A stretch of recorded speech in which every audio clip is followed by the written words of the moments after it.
Hi, good day po sa inyo. Ang pag-aaralan naman natin ngayon po ay yung tungkol sa tubig sa bata, ay tubig sa baga. Ayan.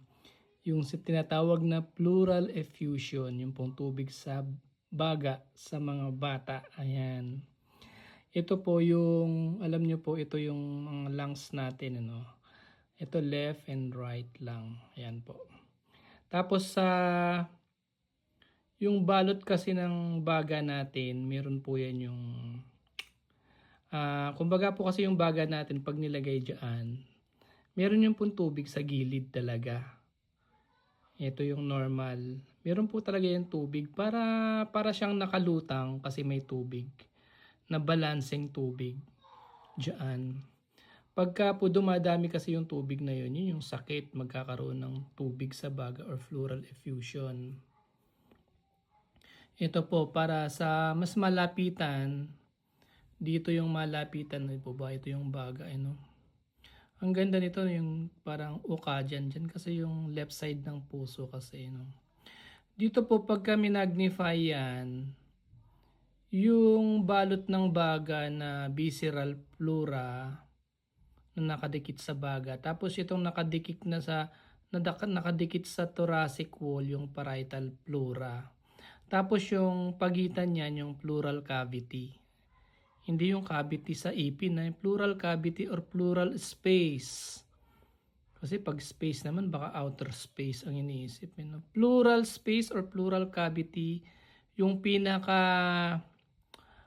space dyan, merong konting fluid para yung baga mo parang nakalutang lang, ganun.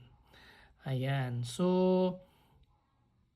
hindi siya nakadikit diretso talaga. Merong tubig po. Kapag dumami yung tubig, ayun yun.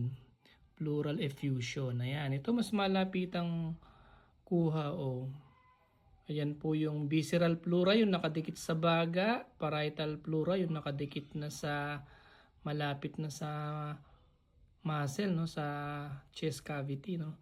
Tapos ito yung kulay violet na yan na kulay, parang tubig or pleural space na may fluid. Ayan. Ayan po, yung pleural effusion may tubig. So, paano po tatanggalin yan? Alam niyo po pagka nagkakatubig dyan, minimeasure yan, x-ray o kaya ultrasound. Pagka maraming tubig po yan, mapipipi yung baga. So, hindi siya makakahinga. So, pag pinakinggan mo yan, mahina yung breath sounds dyan. Usually po kasi sa mga bata, ang cause ng pleural effusion ay pneumonia, yung streptococcus pneumoniae, o kaya tuberculosis, yung Mycobacterium tuberculosis kasi, no. Hindi ko na po i-discuss yung mga hydrostatic pressure, oncotic pressure, tsaka yung mga transudate, exudate, ayan. Ang alamin na lang po natin na yung sa mga matatanda, ang common cause ng tubig sa baga, usually po ay cancer, sakit sa puso, ano pa ba?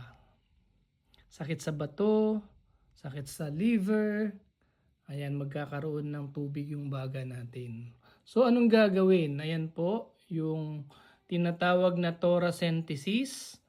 Maglalagay po ng needle yung pediatric pulmonologist o kaya yung adult internal medicine pulmonologist o kaya surgeon, thoraco-vascular surgeon, mag-i-insert po ng needle dyan. So, napakagaling, no? Napakagaling ng mga doktor na gumagawa niyan po.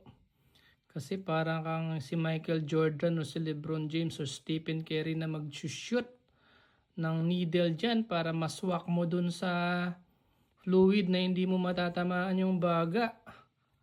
Ayan. So, paano? Yung thoracentesis po, ang tusok niyan dapat sa pagitan ng mga buto o ribs dyan. So, kakapain niya ng doktor tapos tutusukin sa pagitan ng mga buto. Ayan. Pupwesto yung tao na ganyan, bibilangin yung ribs, tapos magtutusok sa pagitan ng buto. Saan na ba yun yung kanina? Sa pagitan ng buto po kasi, ayan, kailangan ang tusok niyaan ay dapat dun sa taas ng rib. Kasi dun sa baba marami pa dyan blood vessel. So, ito.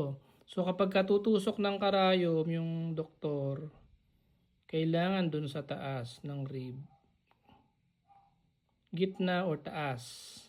Kasi pagka tumusok ka dito sa baba o dyan sa baba, baka matamaan mo yung mga blood vessels. Kaya dun sa taas ang tusok ng ribs. Ayan, ganyan po yung pwesto.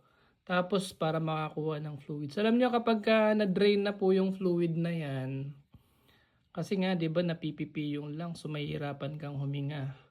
Kapag natanggal mo na yung fluid na yan, mag-i-expand na yung lungs. Tapos magiging okay na yung bata. Opo, marami na po kasi akong ganyan naging pasyente. Ito naman, ang nandyan ay nana naman yan na pumunta sa pleural space. Yun lang po, good afternoon.